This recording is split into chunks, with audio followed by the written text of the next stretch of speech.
రాష్ట్ర వ్యాప్త బంద్ను జయప్రదం చేయాలని ఖమ్మం సుందరయ్య భవనంలోని ఎస్ఎఫ్ఐ జిల్లా ఆఫీసులో వామపక్ష విద్యార్థి సంఘాల ఆధ్వర్యంలో విలేకరుల సమావేశం నిర్వహించారు. ఈ సందర్భంగా ఎస్ఎఫ్ఐ జిల్లా కార్యదర్శి టి ప్రవీణ్, ఏఎస్ఎఫ్ఐ జిల్లా కార్యదర్శి రామకృష్ణ, పీడీఎస్యు జిల్లా కార్యదర్శి మస్తాన్, పీడీఎస్యు జిల్లా కార్యదర్శి వెంకటేష్ మాట్లాడుతూ రాష్ట్ర వ్యాప్తంగా ఉన్నటువంటి సమస్యలు పరిష్కరించాలని, ప్రైవేట్ కార్పొరేట్ విద్యా సంస్థలలో ఫీజుల దోపిడీని అరికట్టాలని, ఫీజుల నియంత్రణ చట్టాన్ని తీసుకురావాలని, పెండింగ్ లో ఉన్న 8,158 కోట్ల స్కాలర్షిప్స్ ను విడుదల చేయాలని, ప్రభుత్వ జూనియర్ కళాశాలలో మధ్యాహ్న భోజనాన్ని అమలు చేయాలని, గురుకులాలకు జనరల్ హాస్టల్ కు సొంత భవనాలు నిర్మించాలని, ఖాళీగా ఉన్న టీచర్ పోస్టులను, లెక్చరర్ పోస్టులను, ఇక ఎంఈఓ, డిఈఓ పోస్టులను భర్తీ చేయాలని డిమాండ్ చేశారు.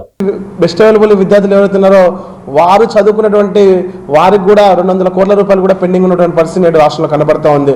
మరోపక్క ఈరోజు అసెంబ్లీ సాక్షి కావచ్చు, సెక్రటరీ సాక్షి కావచ్చు, బుల్లెట్ ప్రూఫ్ టాయిలెట్స్ వాడేటువంటి మినిస్టర్స్ అయినా, ఎమ్మెల్యేలు అయినా, మరి పేద విద్యార్థులు చదువుకున్నటువంటి విద్యా సంస్థల్లో, గురుకులాల్లో కావచ్చు, కనీస సౌకర్యాలు 1000 మంది విద్యార్థులకు కేవలం 10 బాత్రూమ్లు మాత్రమే వాడే దౌర్భాగ్య పరిస్థితి నేడు రాష్ట్రంలో కనపడతా ఉన్నది.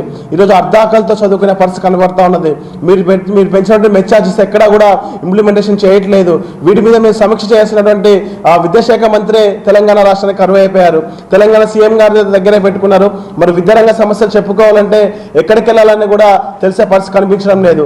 కాబట్టి ఇప్పటికైనా ప్రభుత్వం స్పందించి పెండింగ్లో ఉన్న స్కాలర్షిప్ రీయింబర్స్మెంట్ విడుదల చేయాలని, అదేవిధంగా తెలంగాణ రాష్ట్రంలో న్యూ ఎడ్యుకేషన్ పాలసీ 2020ని తక్షణమే రద్దు చేసి తీర్మానం చేయాలని చెప్పేసి కూడా మేము పీడీఎస్యు వామపక్ష విద్యా సంఘాలుగా డిమాండ్ చేస్తా ఉన్నాము.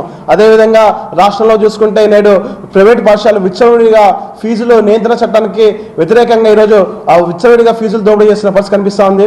ఇవేవి ప్రభుత్వానికి కనపట్టలేదా, ప్రభుత్వ అధికారులు కనపట్టలేదంటే ఈరోజు ప్రభుత్వ అధికారుల పర్యవేక్షణలోని ఈరోజు పీడీఎస్